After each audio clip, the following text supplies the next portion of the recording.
पुणे नसरापूर केसच्या पोस्टमॉर्टम रिपोर्टमध्ये मोठी अपडेट।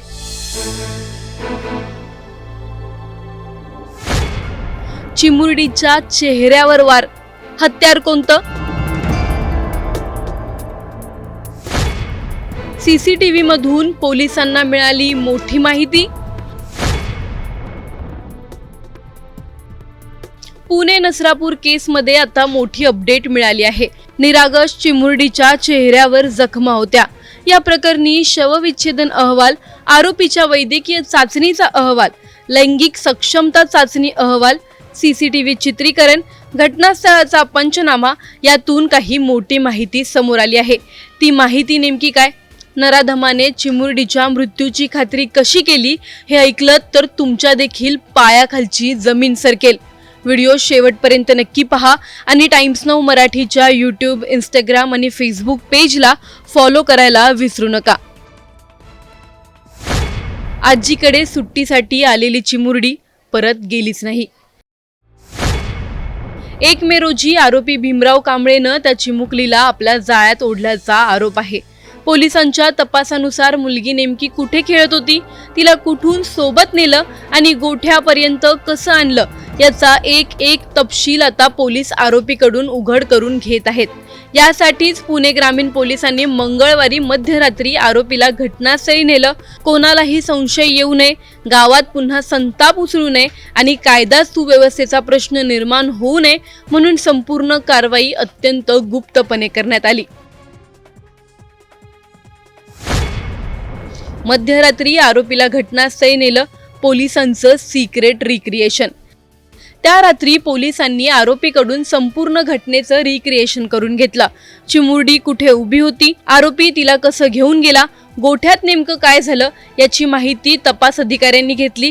कारण आता प्रत्येक छोटा पुरावा, प्रत्येक हालचाल आणि प्रत्येक मिनिट आरोपपत्रासाठी महत्त्वाचं ठरणार आहे। दरम्यान या प्रकरणात समोर आलेले शवविच्छेदन अहवालातील तपशील अंगावर शहारे आणणारे आहेत।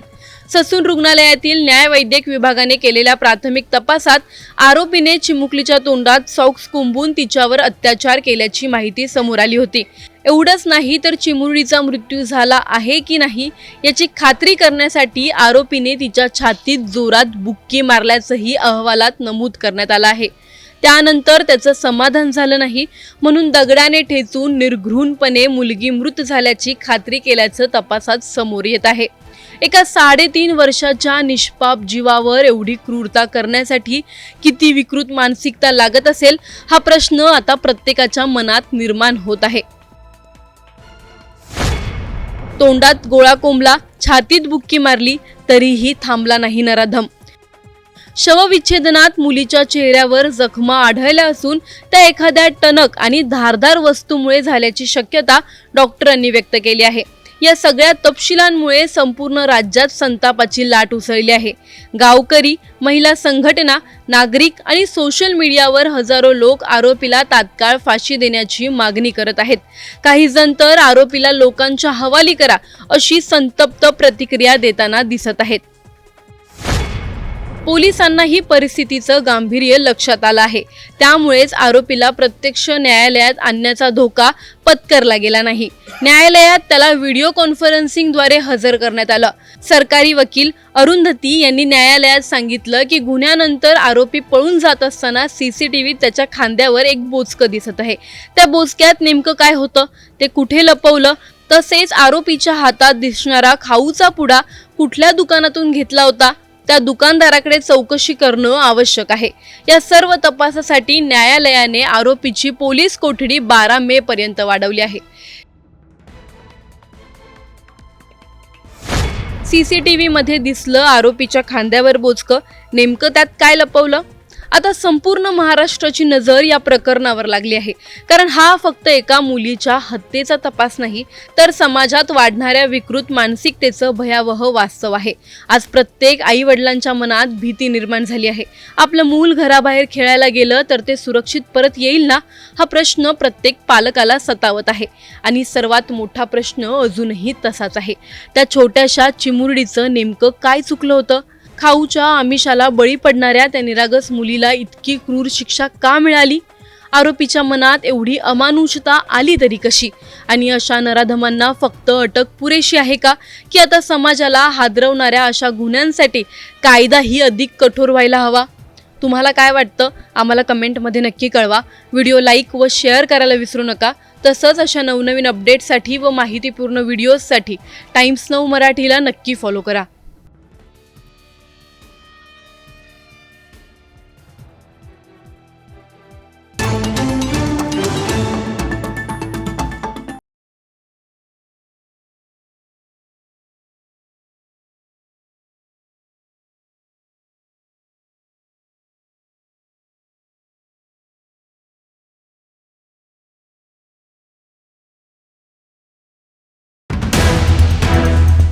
नसरापूरच्या आरोपीने प्राण्यांना देखील सोडलं नाही. शेळ्या, कोंबड्या त्यांच्यावर देखील अत्याचार. नसरापूरचा आरोपी फक्त गुन्हेगार नाही तर सिरियल अब्युजर. सध्या महाराष्ट्र एका घटनेने पेटून उठला आहे आणि ती म्हणजे नसरापूरची घटना. एका 4 वर्षीय मुलीवर निर्घृणपणे अत्याचार करत तिची हत्या केली. हे प्रकरण जितकं धक्कादायक आहे त्यापेक्षाही जास्त धक्कादायक आहे त्या आरोपीची गुन्हेगारी पार्श्वभूमी. याआधी देखील त्याच्यावर अत्याचाराचे 2 गुन्हे दाखल झाले होते हे तुम्हाला आत्तापर्यंत माहीत झालंच असेल. पण तुम्हाला हे माहीत आहे का की नसरापूर प्रकरणातील आरोपीने याआधी प्राण्यांवर देखील अत्याचार केले आहेत? नेमकं हे प्रकरण काय आहे? आरोपीची विकृत मानसिकता कशी होती? गावाने त्याला 20 वर्षांपूर्वीच बाहेर का काढलं होतं? सर्व जाणून घेणार आहोत या व्हिडिओमधून. त्यामुळे हा व्हिडिओ शेवटपर्यंत नक्की पहा आणि टाइम्स नाऊ मराठीच्या यूट्यूब, इंस्टाग्राम आणि फेसबुक पेजला फॉलो करायला विसरू नका. महाराष्ट्रातील महिला संरक्षणाला काळीमा फासणारी घटना म्हणजे नसरापूरमधील 4 वर्षीय चिमुरडीचा वासनेपायी गेलेला बळी. आज तिच्या घरच्यांवर काय परिस्थिती ओढवली असेल याची आपण कल्पना देखील करू शकणार नाही. आधीच 2 गुन्हे असताना हा आरोपी मोकाट फिरत होता. यावरून आपली न्यायव्यवस्था महिलेप्रती किती सतर्क आहे याचा आपण अंदाज बांधू शकतो. आणि त्या एका चुकीच्या निर्णयाची किंमत 4 वर्षीय निरागस चिमुरडीने मोजली. आरोपी भीमराव कांबळे या नराधमाने स्त्रियांवर अत्याचार केलेच. कधी 65 वर्षीय वृद्ध स्त्री तर कधी 4 वर्षीय निरागस चिमुकली. कधी कोयत्याचा धाक दाखवून तर कधी तुला वासरू दाखवतो म्हणत. या आरोपीची मानसिकता इतकी विकृत आहे की यांनी प्राण्यांना देखील सोडलेलं नाही. या घटनेनंतर जेव्हा माध्यमांमध्ये गावातील लोकांच्या प्रतिक्रिया येऊ लागल्या त्या प्रतिक्रिया अतिशय धक्कादायक होत्या. आणि त्यातीलच ही एक प्रतिक्रिया की या नराधमाने शेळी आणि कुत्र्यांवर देखील अत्याचार केले आहेत. इतकंच नव्हे तर या नराधमाने स्वतःच्या घरातील लेकींना देखील सोडलं नाही. आणि या सर्व गोष्टी त्याच्या बायकोला माहीत होत्या तरीही तिने कोणाला सांगितल्या नाहीत. आणि जेव्हा जेव्हा त्याला अशा प्रकरणी अटक झाली तेव्हा तेव्हा त्याच्या पत्नीने त्याला सोडवून आणले. या सर्व प्रकरणानंतर त्याला व त्याच्या कुटुंबाला 20 वर्षांआधीच गावाने वाईट टाकलं होतं. आधीच 2 गुन्हे दाखल असताना हा आरोपी मोकाट कसा फिरत होता? पोलिसांनी वेळेवर कठोर कारवाई केली असती तर आज एका 4 वर्षांच्या चिमुरडीचा जीव वाचला असता का? गावाने 20 वर्षांपूर्वीच त्याला वाईट टाकलं म्हणजे धोका माहीत होता. मग प्रशासन आणि व्यवस्था इतकी निष्क्रिय का राहिली? अशा विकृत मानसिकतेच्या आरोपीवर नियंत्रण ठेवण्यासाठी आपली कायदा आणि न्यायव्यवस्था खरंच सक्षम आहे की फक्त कागदांवरच? प्रत्येक वेळी घटना घडल्यावरच कारवाई. मग प्रतिबंधक उपाय कुठे आहेत? जबाबदार कोण? आणि सर्वात मोठा प्रश्न म्हणजे या चिमुरडीला न्याय नेमका कधी मिळणार? आणि पुढची घटना थांबवण्यासाठी सरकार काय ठोस पावलं उचलणार? तुम्हाला काय वाटतं? आम्हाला कमेंटमध्ये नक्की कळवा. व्हिडिओ लाईक व शेअर करायला विसरू नका. तसंच अशा नवनवीन अपडेट्ससाठी व माहितीपूर्ण व्हिडिओजसाठी टाइम्स नाऊ मराठीला नक्की फॉलो करा.